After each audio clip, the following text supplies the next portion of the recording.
జూబ్లీహిల్స్లోని ప్రశాంత్ నగర్లో retired DG Vinay Ranjan Roy సతీమణి తనుజు హత్యకు గురయ్యారు. ఈ హత్యకు సంబంధించిన వివరాలపై హైదరాబాద్ నగర పోలీస్ కమిషనర్ వీసీ సజ్జనార్ మీడియాతో మాట్లాడారు. రిటైర్డ్ డీజీ సతీమణి తనుజు హత్య గావింపబడిందని తమకు మొదటగా సమాచారం వచ్చిందని తెలిపారు. రిటైర్డ్ డీజీ భార్య తనుజను నిన్న రాత్రి 2 గంటలకు దుండగులు హత్య చేశారని చెప్పుకొచ్చారు. నేపాలీ గ్యాంగ్ పనిగా ప్రాథమికంగా తాము ఒక అంచనాకు వచ్చామని అన్నారు.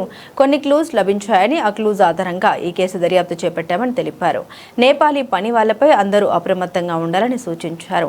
నేపాలీ పని మనుషులు ఇంట్లో ఎవరూ లేనప్పుడు నేరాలకు పాల్పడుతున్నారని సిపి సజ్జనార్ చెప్పుకొచ్చారు. నిన్న అంటే గురువారం రాత్రి రిటైర్డ్ డీజీ ఇంట్లో ఎవరు లేనప్పుడు పని మనిషి కల్పన అనే మహిళ కొందరితో కలిసి ఈ క్రైమ్ చేసిందని తెలిపారు. నేపాలీ పని మనుషులు ఇంట్లో రెండో ఏడాది పనిచేసినా కూడా వాళ్ళపై నిఘా ఉంచాలని సిపి సజ్జనార్ అన్నారు. ఈ కేసును చాలా సీరియస్గా తీసుకుంటున్నామని ఆయన తెలిపారు. నెంబర్ 2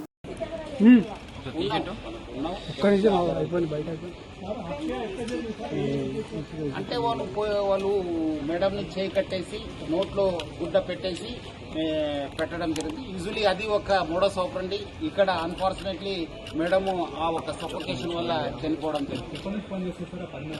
ఆల్మోస్ట్ 1 year నుంచి అయింది. సో వాళ్ళ మదర్ కోసం ఇక్కడ సార్ వాళ్ళ మదర్ కోసం ఆమె రావడం జరిగింది. తర్వాత మదరు చనిపోయిన తర్వాత మళ్ళీ ఆమె కంటిన్యూ కావడం జరిగింది.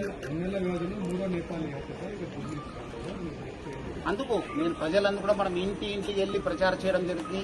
నేపాలీస్ పట్ల మీరు అందరూ కూడా అప్రమత్తం ఉండాలి. ఎందుకంటే ఇంత పోలీస్ చెప్పిన తర్వాత కూడా మళ్ళీ మీ ఇంట్లో పెట్టుకున్నారు. వాళ్ళు ఎవరు ఏమన్నది చూడరు. వాళ్ళు అవకాశం కోసం చూస్తుంటారు. సో అందుకు ఇక్కడ ఒకటే కాదు, బెంగళూరులో అయింది, బాంబేలో అయినావు, పూణేలో అయినావు. సో జాగ్రత్త ఉండాలని చెప్పి నేను ప్రజలందరూ కూడా కోరుతున్నాను. డెఫినెట్లీ మిస్ అయినాం. దాన్ని మనం ఎంత పోయింది ఏం పోయిందని చెప్పి అంచనా చేయడం జరుగుతుంది. ఇక్కడ నుంచి వచ్చారు. సైడ్ గేట్ ఉంది కదా, పార్క్ గేట్ నుంచి రావడం జరిగింది.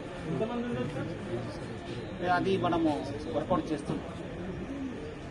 కొన్ని వివరాలని బయట పెట్టలేము. కొంత ఇన్వెస్టిగేషన్ కోసము మనం చేస్తున్నాం. డెఫినెట్లీ మీకు అప్డేట్ ఇస్తాను. మళ్ళీ చెప్తాను మీకు ఈవినింగ్ దాకా. మళ్ళీ report. Okay sir, thank you.